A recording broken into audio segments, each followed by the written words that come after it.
नमस्कार दोस्तों, स्वागत है आपका एक बार फिर से विज्ञान प्रयोगशाला चैनल में। आज की वीडियो में हम जानेंगे नल हाइपोथेसिस या शून्य परिकल्पना क्या है और टाइप 1 व टाइप 2 एरर क्या है। आज की विषय सूची है परिकल्पना किसे कहते हैं, दूसरा वैकल्पिक परिकल्पना या ऑल्टरनेट हाइपोथेसिस किसे कहते हैं, शून्य परिकल्पना किसे कहते हैं, हमें वैकल्पिक परिकल्पना एवं शून्य परिकल्पना की आवश्यकता क्यों पड़ती है, टाइप 1 एवं टाइप 2 एरर क्या है। परिकल्पना किसे कहते हैं? जब हम किसी विषय पर शोध अथवा अनुसंधान करते हैं तो हमें कई प्रक्रियाओं से गुजरना पड़ता है ताकि हम उस शोध अथवा अनुसंधान के सभी तथ्यों की जांच परख कर उन तथ्यों को सत्य प्रमाणित कर सकें। और सत्य प्रमाणित करने के लिए हमारे पास पर्याप्त सबूतों प्रमाणों का होना आवश्यक है, जिसके आधार पर हम किसी शोध को तथ्यात्मक रूप से सत्य प्रमाणित कर पाएं। किंतु कम सबूतों प्रमाणों के आधार पर हम किसी विषय पर अपने विचार व्यक्त करके काल्पनिक तथ्यों को शामिल करते हैं तो उस शोध से संबंधित परिकल्पना कहलाती है। सीधे शब्दों में कहें तो किसी अनुसंधान में कम अथवा सीमित प्रमाणों द्वारा प्रस्तुत किए जाने वाले विचार अथवा लगाए जाने वाले अनुमानों को हम परिकल्पना कहते हैं। परिकल्पना के प्रकार। परिकल्पना दो प्रकार की होती है। पहली वैकल्पिक परिकल्पना, जिसे हम ऑल्टरनेट हाइपोथेसिस कहते हैं। दूसरा शून्य परिकल्पना या नल हाइपोथेसिस।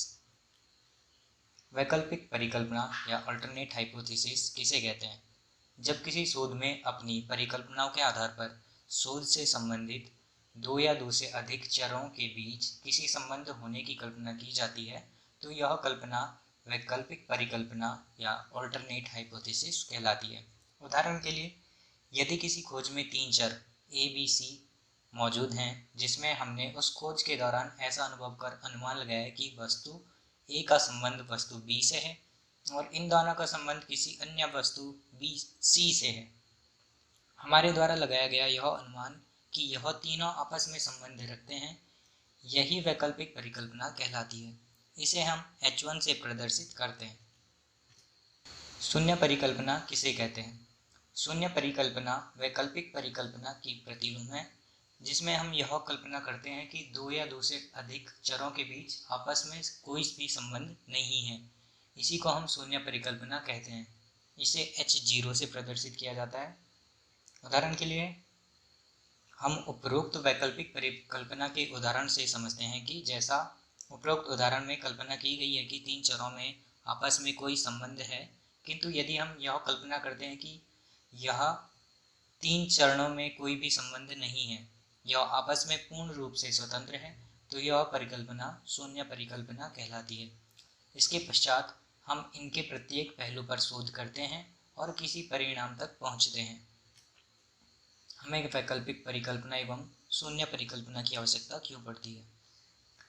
किसी भी शोध के दौरान उस शोध के दो या दो से अधिक चरों में हम पहले यह खोजने की कोशिश करते हैं कि इनका आपस में यदि कोई संबंध है तो वह किस किस प्रकार है, और अंततः हम अपनी खोज द्वारा उसके परिणाम तक पहुंचते हैं और साथ ही साथ हम उस शोध में शामिल दो या दो से अधिक चरों के बीच हम यह कल्पना करते हैं कि इनमें आपस में कोई भी संबंध नहीं है, प्रत्येक चर अपने आप में स्वतंत्र है।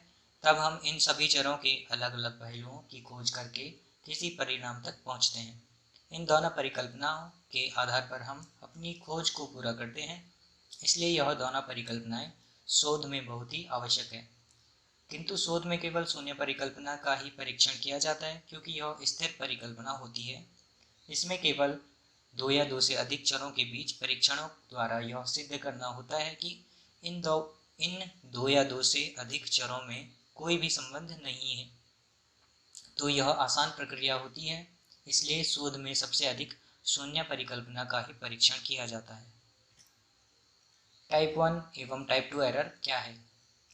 टाइप 1 एरर, किसी शोध में शून्य परिकल्पना सही हो, अर्थात शोध में शामिल दो या दो से अधिक चरों के बीच कोई संबंध नहीं हो, किंतु यदि हम किसी कारणवश शून्य परिकल्पना को रद्द कर दें तो यह टाइप 1 एरर कहलाती है।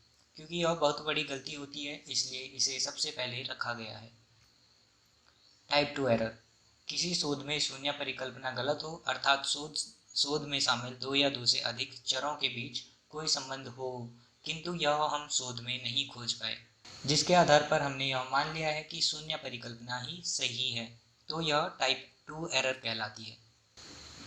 तो आज की वीडियो में बस इतना ही। आशा करते हैं आपको वीडियो पसंद आई होगी। आपको वीडियो पसंद आई है तो आप लाइक कीजिए और हमारे चैनल को सब्सक्राइब कर लीजिए। अगर यही लेक्चर आपको PDF की फॉर्म में चाहिए तो आप डिस्क्रिप्शन में दिए गए लिंक पर जाकर यह डाउनलोड कर सकते हैं।